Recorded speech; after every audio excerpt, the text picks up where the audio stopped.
whose financial restructuring after my consultation helped her secure a major funding round. The success story was featured in a Nashville business magazine.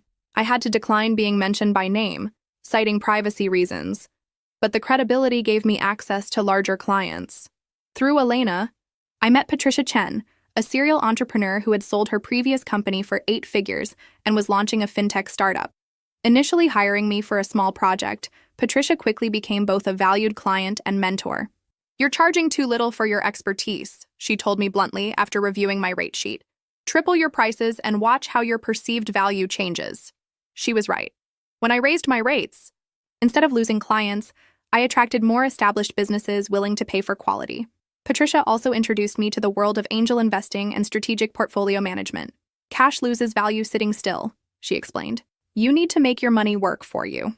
Under her guidance, I began making strategic investments in emerging companies, including Patricia's new venture, which focused on AI-driven financial planning tools. I started with small amounts, but as my business grew, so did my investment portfolio.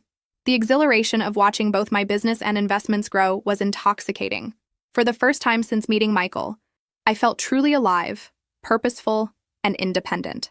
I was building something valuable entirely on my own merits. Throughout this period, I maintained the appearance of being just Michael's wife at social functions. I nodded politely when his colleagues' wives discussed their shopping trips and charity committees. I attended his work dinners and played the supportive spouse role flawlessly, all while running a growing business from our home and making investment decisions that would alter the course of my life. My double life was exhausting but empowering.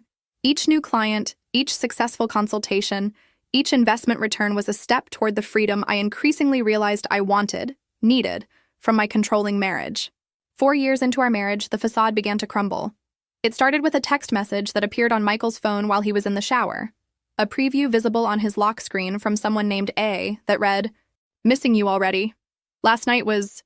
The message disappeared before I could read more, but it planted a seed of suspicion that I couldn't ignore. Michael had been more distant than usual, often coming home smelling of unfamiliar perfume that he claimed was from hugging colleagues goodbye at networking events. Rather than confronting him immediately, I decided to investigate. I noted his patterns: the late Thursday meetings that always ran until after 9, the weekend conferences that never had websites I could find, the sudden increase in client dinners at a specific upscale restaurant downtown. The following Thursday, I told Michael I was visiting Elena to help with a special corporate event at her catering company. Instead, I parked my car near the restaurant he frequented and waited. At 8:30, his BMW pulled into the parking lot. 10 minutes later, a red Mercedes arrived, and a woman with blonde hair stepped out. Even from a distance,